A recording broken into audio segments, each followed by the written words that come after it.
Well, joining me now to discuss the operation to retake Mosul is the former U.S. ambassador to Turkey and Iraq, James Jeffrey. Thank you very much for joining us, Ambassador Jeffrey. Can the Iraqis take back Mosul? Is it realistic? It is realistic that the coalition, including the United States and Iraqi forces, including local Sunni tribes and the Peshmerga together, at some point can take Mosul. The question is when and under which conditions. It's an interesting case of optics as well, beyond just the capability to take it back. I remember speaking to an Iraqi general who said that the United States needs to provide as much air cover as possible and as much ammunition as possible, but in terms of the optics, it needs to be perceived as a fully Iraqi job, whether it's a combination of the army and the Peshmerga and the Sunni tribes, etc. And the U.S. can't seem to have played too much of a big role. Is that a part of it as well? That's a part of it, and that means it will be very difficult. Take a look at the much easier battle for Ramadi a few weeks ago. It was only one small unit, the counterterrorism force, that did most of the fighting, and that's a special force trained by us a long time ago. They're very good, but they're few in number. The regular Iraqi army cannot meet their capabilities, and there's not enough of them. So the question still remains, who is going to provide the ground forces? Interesting that you mentioned Ramadi. 80% of it was destroyed in reclaiming it from Daesh. 2.5 million people live in Mosul, completely different situation.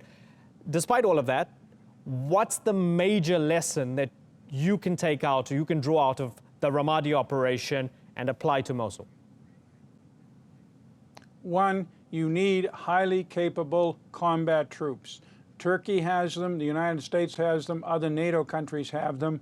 The Iraqis have them only in small numbers. Secondly, I'm not that worried about the destruction. That's a problem, but keeping Daesh around is an even bigger problem. And the United States went into Fallujah and did tremendous damage in 2004. I was there 6 months ago, and I saw how the people of Fallujah, the people of Iraq, were able to start rebuilding. We also have an example of Tikrit. There are ways to do this, and there are ways to use air power in those bombing attacks effectively. We saw that famous video of Abu Bakr al-Baghdadi. It's basically the only video we have of him. And for all intents and purposes, it was from Mosul. He was giving a Friday sermon in one of the mosques there in Mosul. Does that emphasize how important Mosul is to Daesh? And by actually retaking it, does that sort of cut off the head of the snake?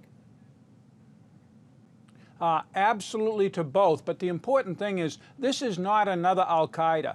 This is a movement, a quasi-state, that is bankrupting the Kurds in the north, Baghdad in the south. It is creating and adding to the tension from the Syrian civil war, the problems that Turkey has, PKK, Turkey, Russia. All of these problems flow from, are made, reinforced by Daesh, which is also capable, as everybody in Turkey knows, of launching terrorist attacks, terrible ones, in Turkey, in America, in Paris. And so there are many reasons why we have to take it down. The key city for that is Mosul. One of the side effects we saw of retaking Ramadi and other operations against ISIS throughout Iraq was Shia militias rampaging their way through, killing many Sunnis for real or perceived support of Daesh. Are you worried about Shia militias unleashed on Sunnis who might have nothing to do with ISIS?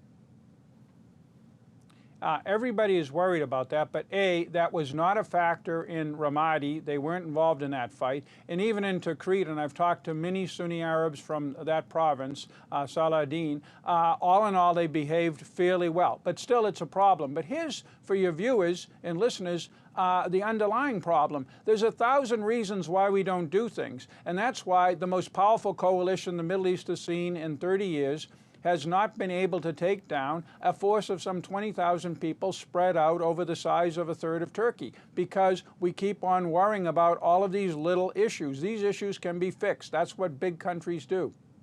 Now, I want to ask you a policy question. Do you have any policy regrets, given that you were in a position of power during the withdrawal? Do you now believe, given the rise of ISIS and everything that's happened now in Iraq and Syria and the complete mess that particular region is in, do you regret maybe withdrawing a little bit too early? Well, I and President Obama and our military leaders tried to keep troops on.